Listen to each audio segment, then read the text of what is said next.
Hello there guys, it's me Unstable Voltage. Welcome to episode 23 of Europa Universalis IV as Japan.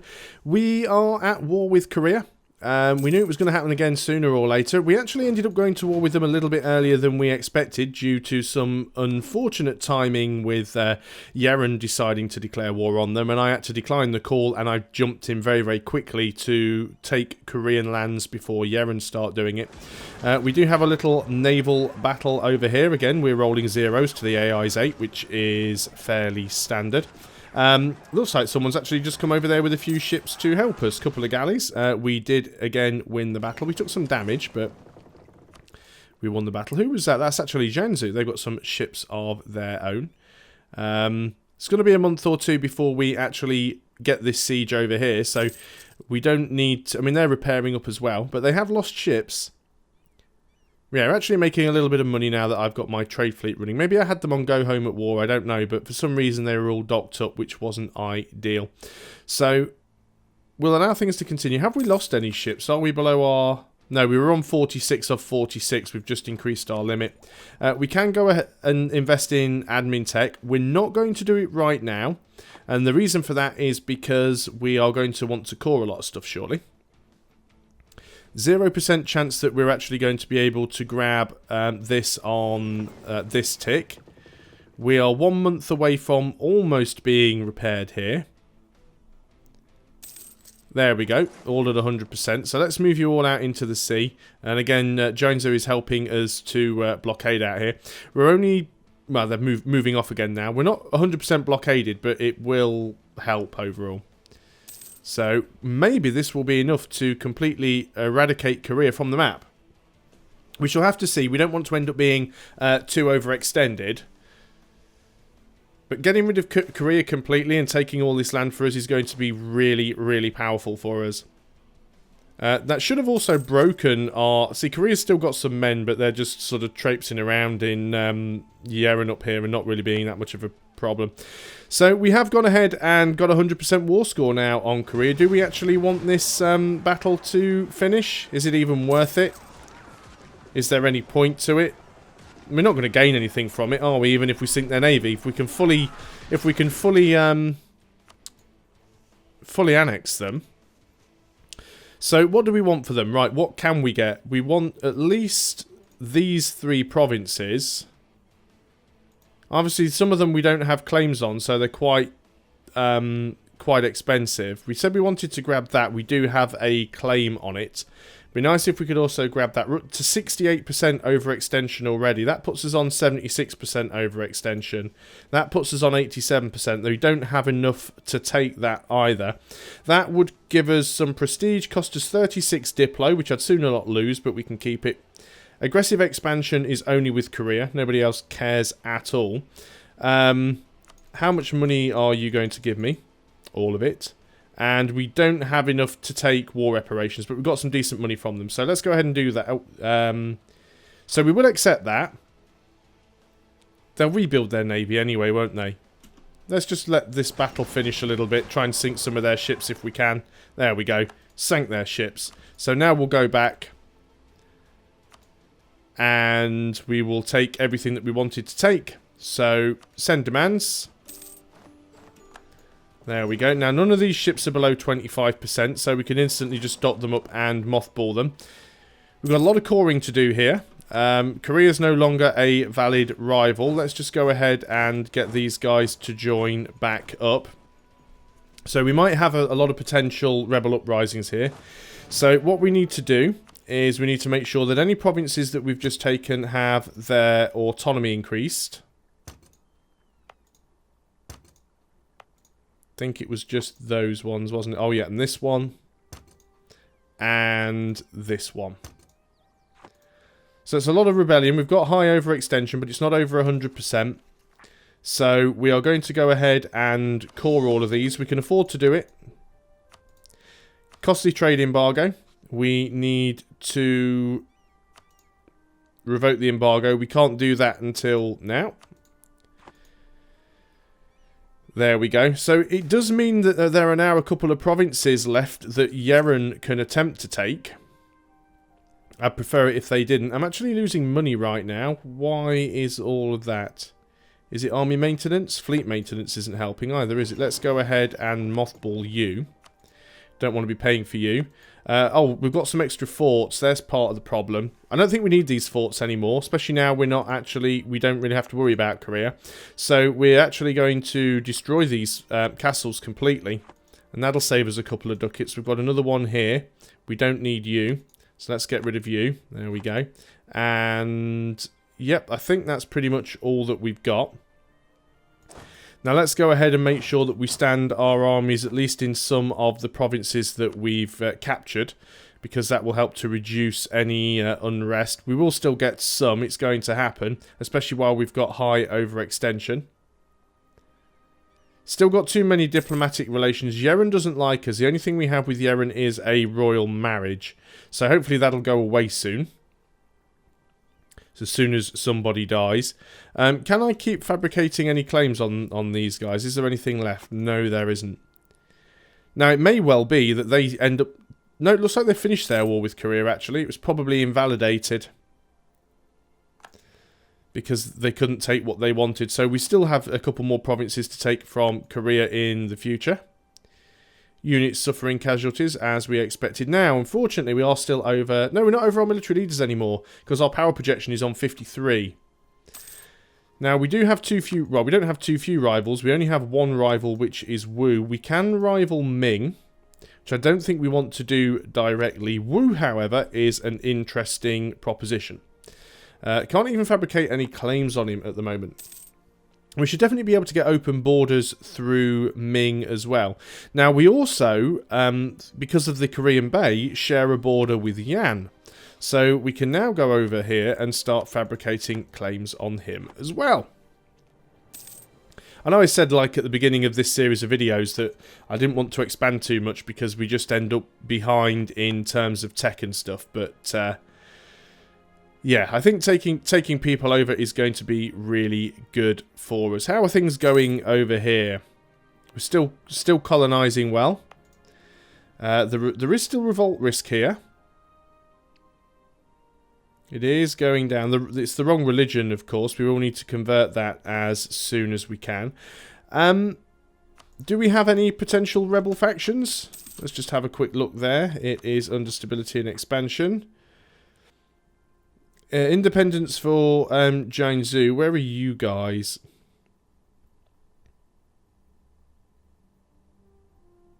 Separatists demand independence for Jiangsu. They feel that they should be of Manchu culture. Cede Hunkun to Jiangsu. They're at 40%.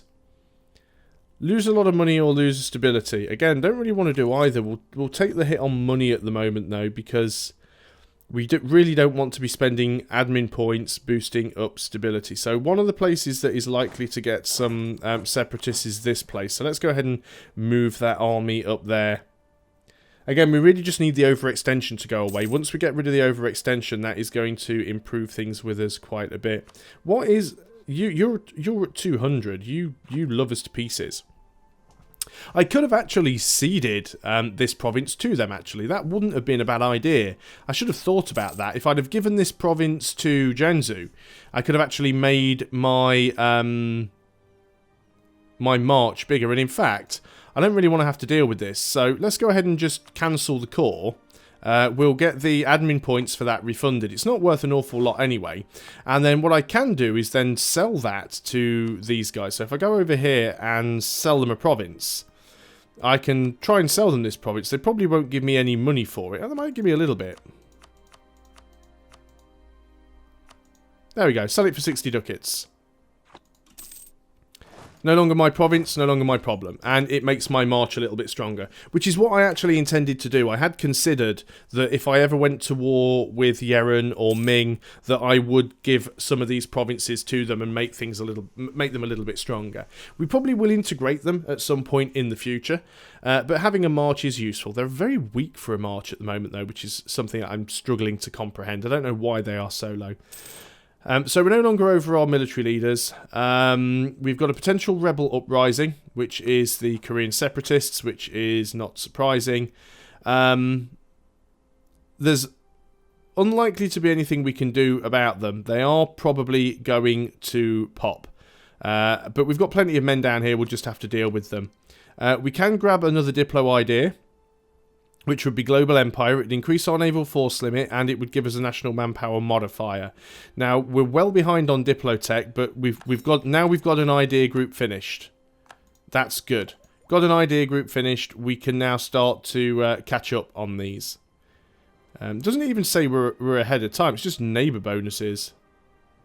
Well, behind time. Anyway, we definitely need to catch up at some point, because we're behind on all of our tech. So we'll allow things to tick on. And we'll just have to put down any potential rebellions that do pop up. As you can see, we've got an awful lot of unrest. Giola is quite high. It's got some of the highest unrest that we've got. Let's move some of our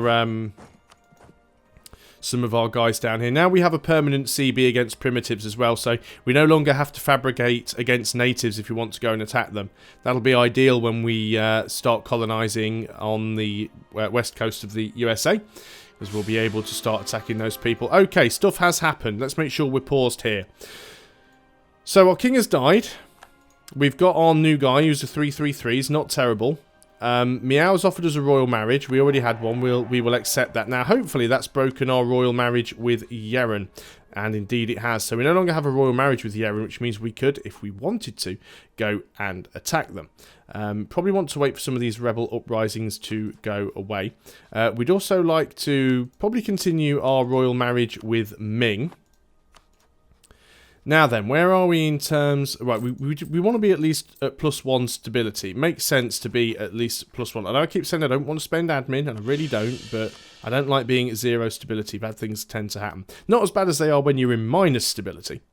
Negative stability. So, we're no longer over our relationship limit now, which is really good. We already had a royal marriage. We'll keep... Well, you know, we'll stay married to some people. We don't have a lot of legitimacy. Do we even have an heir? No, we don't have an heir yet. And we're actually 898 now. So we've actually got some decent figures coming in. Oh, look at that. We've got a 526 as well. That's a good heir. I mean, this guy only has 9 points. This guy has 13. So the heir is much better than the current ruler. But luckily, that's now broken the royal marriage with Yeren. So if we want to go ahead and attack Yeren, it's going to be very, very easy. Now, I don't suppose for 1 minute you have... Oh, you have fabricated some claims on them. Good people. So we could actually go and feed most of Yeren to our march. I thought I had a claim on this, or maybe I do. Yeah, I've got a claim on this. And then I could feed the rest of it to my march. Do I want to go ahead and declare that war now? Well, not really. It'd be nice to. The problem we've got is, first of all... We don't really have an awful lot of admin power for coring, and we're already terribly overextended, and we also have a lot of rebels. So we pretty much want to wait until we've dealt with all these rebels and got all of these cores. Once the realm is a little bit more stable, then we can start thinking about attacking other people. Of course, it's not really helping us. It's not really helping us with our problem of saving up admin points and getting westernized. It's going to be very, very difficult. Still haven't spotted anybody western yet. It usually takes the western nations a little bit of time to get over here. Don't know who owns these. Sometimes this gets taken over by a western power. Mostly Terra Incognita. We're going to have to start exploring around Africa, I think. Just to see what we can get around there. Let's keep the clock going though. Our explorer is obviously still busy as well. So won a battle against natives. We are still making money. It's not a massive amount, but you know, we're making money nonetheless. How's Ming doing? It looks like Ming's still pretty fractured. So we should be able to easily grab some of these random little nations. It's much easier going against them than it is just going directly against Ming, so... Now, we do have a higher land force limit, which we'll probably utilise at some point, but we also have a much higher naval force limit now as well. So, while we have some money in the bank, let's consider getting a few... Hey, colony. Oh, that's the one up there. Okay. We'll sort that out in a moment then. Let's carry on doing what I was going to do before, and that was just getting a few light ships to help with trade. So, We'll just go ahead and queue up a few more lights. So we need to call that, of course, because that has now made us more overextended. It's only 25, so that's fine. So what we want to do now is start colonising over here. Definitely. Is that within our colonial range, though? Apparently, no, it's too far away. Where's our colonial map mode? How far can we reach? I'm looking for you. Colonial map mode.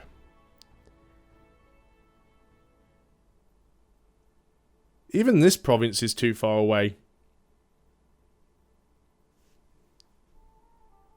Let's, maybe we have to wait until this one's cored. That could be the issue.